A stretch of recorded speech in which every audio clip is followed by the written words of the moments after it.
ये नाज़रीन शर्म और हया के बाद ये कहूंगा, ख्वाजा साहब या कोई बंदा उसके कह दीजिए बात से कि एक पैसे की करप्शन नहीं की, लेकिन आज मुझे गिला है, मुझे शर्म आ रही है। जो रियाना टार के साथ हुआ, जो उसकी फैमिली के साथ हुआ, वो तरीका एक स्याह बाप बन चुका है। पुलिस दाखिल होती है, बच्चे वो बंद करा जाता है, ऊपर अल्लाह के नाम लिखे हुए हैं, झूठे पहला ने लानत भेजी हुई है कि जिस थाली में खाते हैं उसी में स्वाद आते हैं। मैं आज को यहाँ देख कर देता हूँ, अगर पाकिस्तान को आगे ले जाना तो इस बार अवाम की बात को मत कुचलो। अवाम ने मैंडेट दिया है कि ये झूठे कुरान उठाए, क्या ये जीत के आए हुए हैं? फॉर्म 47 की पैदावार है। मेरी तरफ तो तमाम दोस्तों को अस्सलाम वालेकुम। लो जी, अज ब्रिगेडियर लियाज साहब असैम्बली पहुँच गए। उन्होंने वो तकरीर की कि ऐवान हिला के रख दिता।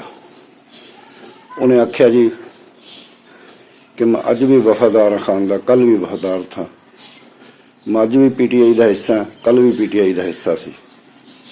मैं पाकिस्तान आर्मी दे विच आला अहदे ते फैज रहा, लेकिन 1 रुपए की भी करप्शन जी मेरे ते नहीं कोई इल्जाम ला सकता, ना मैं करप्शन की।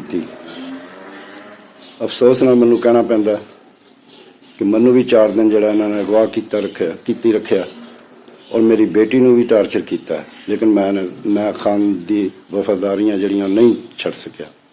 अज भी वफादार मैं खान का। लो हुण तुसीं वीडियो देखो, वीडियो देख के फिर कमेंट्स दे विच लाजमी दसना कि यह बंदा जड़ा वफादार है या नहीं, या तकरीर ही कर रहा। पाकिस्तान तबाह हो रहा है, ये इंटरव्यू था, आप सुन लें। क्या वज़ीयत एक गैरत भी होती है।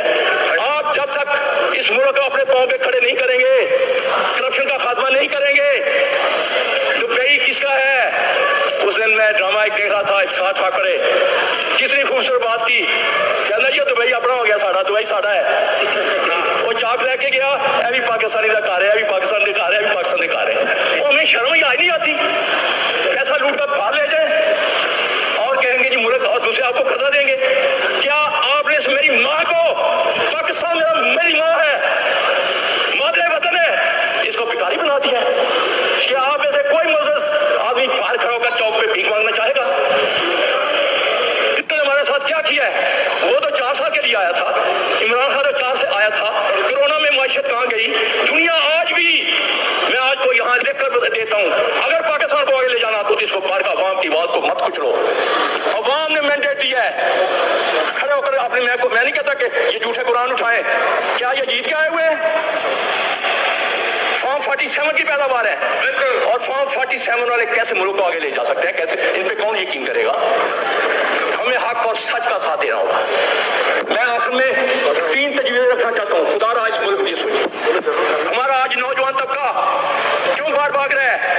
मेरे हल्के के 3 जवान यहाँ ईरान जाते हैं, वो अगवा होते हैं, उनके हाथ काट कर रैंसम मांगते हैं, 80-80 लाख रुपया। वो बेचारे क्या करें, क्या रोजगार नहीं है, यहाँ क्योंकि लूट मार करके हमारे लीडर पैसा बाहर ले गए। वो कोई शर्म या नहीं है। पाकिस्तान आज भी, मैं यहाँ इस हाउस में कह रहा हूँ, ये लाए हुक्मरान पैसा बाहर से लाए, एक कर्जा उतर जाएगा।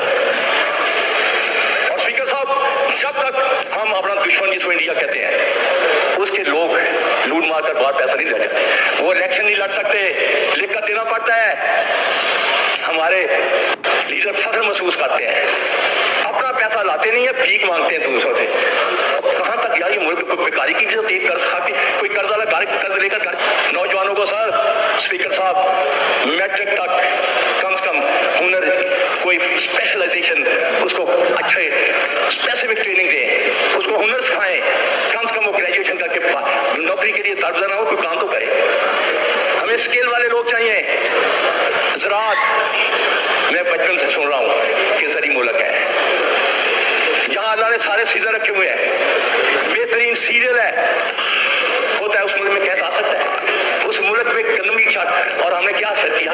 और अभी भी शर्म याद नहीं है। जो 5 अरब रखा है, वो पता किसके लिए रखा है?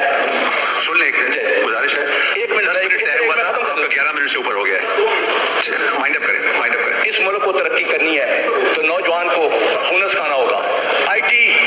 IT में मैं बजट पढ़ रहा था, एक ऐसी राज आते 25 अरब रख दी है, आईटी का दौर है, हमें आईटी को तरक्की देनी होगी, उस पर लोगों को लड़ा हुआ है। और ज़राअत, जब तक आप ज़राअत को तरक्की नहीं देंगे, सही मानों में किसान को मुआवजा नहीं दे, मुल्क तरक्की का। आखिर मैं एक शेर के साथ आपसे खुशियों का एक नगर आबाद होना चाहिए, खुशियों का एक नगर आबाद होना चाहिए, इस निज़ाम सर को अब बर्बाद होना चाहिए। गुमान तुमको कि रास्ता खो रहे हैं, यकीन मुझे हम मंजिल खो रहे हैं, कट रहा है कि यकीन मुझको कि रास्ता खो रहे हैं, कट रहा है, यकीन मुझको कि मंजिल खो रहे हैं।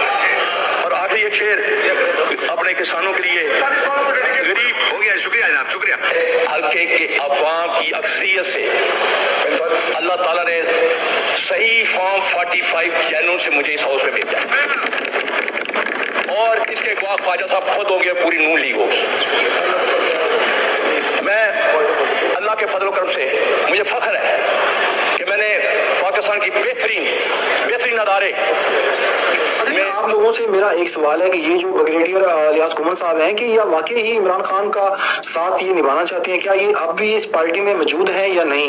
क्या ये जो मौजूदा क़यादत है पीटीआई की, क्या ये इमरान खान को निकालने में मुखलिस है या इनको तकसीम करने की एक नाकाम कोशिश की जा रही है? अपनी राय का इज़हार कमेंट सेक्शन में जरूर करें, क्योंकि आपकी राय हमारे लिए बहुत अहम है। शुक्रिया। और ये भी फख्र है कि मैंने दुनिया की टॉप इंटेलिजेंस में 7.5 साल मुल्क की खिदमत की, और मैं यहाँ शर्म और हया के बाद ये कहूंगा, ख्वाजा साहब या कोई बंदा उठ के कह दे, इतने सेंसिटिव अदारों, इतने इंपॉर्टेंट अदारों पे होते हुए जहाँ करोड़ों पे पीछे बात से कि एक पैसे की करप्शन नहीं की, और मुझे फख्र है और मेरा महकमा भी इस चीज को मानता है। लेकिन आज मुझे गिला है, मुझे शर्म आ रही है कि अल्लामा इकबाल के शहर में शर्म और हया का फुकदान है। जो रियाना टार के साथ हुआ, जो उसकी फैमिली के साथ हुआ, वो तरीक का एक स्याह बाप बन चुका है। मैं दोबारा रिपीट करता हूँ, वो शर्म और हया के साथ स्याह कोई तरीक का स्याह बाप बन चुका हुआ है। उसके बाद हमारे घरों में ख्वाजा से उठकर कह दे, अजीम नूरी जैसा शीफुल नफ्स सोमो सरात का पाबंद, उसके घर रात के 2-3 बजे पुलिस दाखिल होती है, बच्चियों को बाहर निकाला जाता है, और आज तक शर्म हया के वो एक दफा मजम्मती लफ्ज नहीं कहे, जबकि मैंने ख्वाजा साहब खड़े होकर कह दे कि इनके लिए आवाज उठाई थी कि नहीं। आज मुझे तकलीफ है, मुझे मेरे महकमे ने जिसकी मैंने खिदमत की, मुझे भी 5 दिन अगवा किया गया। मैं ऊपर अल्लाह के नाम लिखे हुए हैं, झूठे पे अल्लाह ने लानत भेजी हुई है। मैं जो बात करूंगा एक सही बात करूंगा। एक दफा जब हम बड़े सर इक़्तिदार थे, यही ख्वाजा साहब रिश्तेदारी पुराने तलकात का पहाड़ जोड़ते थे, और मुझे सबसे बड़ी तकलीफ यह है कि जिस थाली में खाते हैं उसी में स्वाद पाते हैं।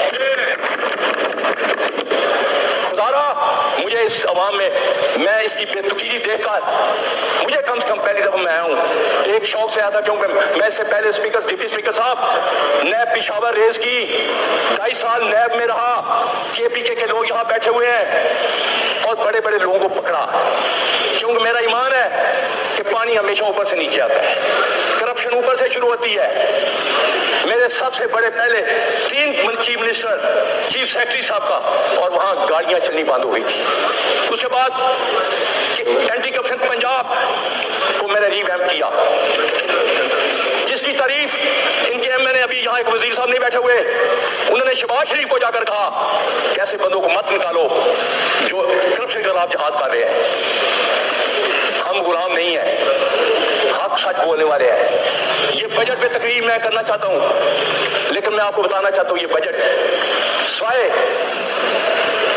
एक अदाद-ओ-शुमार का गोरखपन के अलावा कुछ नहीं है। मैं कौन सा फील्ड लूं? किसानों के साथ जो हुआ, ख्वाजा साहब ने एक दफा आवाज नहीं उठाई, मैंने इस हाउस पे कहा और आज भी कह रहा हूं, जिन लोगों ने गंदम पास से मुगाई, जिसकी क्वालिटी भी खाने के काबिल नहीं थी, क्यों नहीं आज तक उनको यहाँ खड़ा किया गया, उनके खिलाफ इंक्वायरी नहीं हुई? एक सैटी को चंद बंदों को सजा देकर सस्पेंड करके कहते इंक्वायरी हो गई। मैं स्पीकर साहब इस हाउस में IPP जो हमारी हड्डियां निचोड़ गया है, जो गरीबों का खून निचोड़ गया है।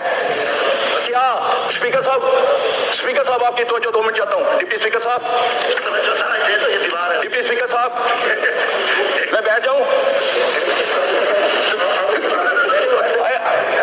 स्पीकर साहब, आईटीबी कौन सा मुल्क है? उनको लाइन चेहरों के यहाँ वजीर जो नली है वो आकर बताए तो उसमें कौन कौन से हिस्सेदार हैं। 125 पैसे के पैसे आप दे रहे हैं ख्वाजा साहब, जबकि प्रोड्यूस 48 कर रहे हैं। जब वो कोई इंक्वायरी होगी तो उनमें 3 फैमिलियां आएंगी। जो बरसरगुजार है, गरीब का खून चूसा जा रहा है। ख्वाजा साहब, मैं कल ही 2 दिन हल्के में था, लोग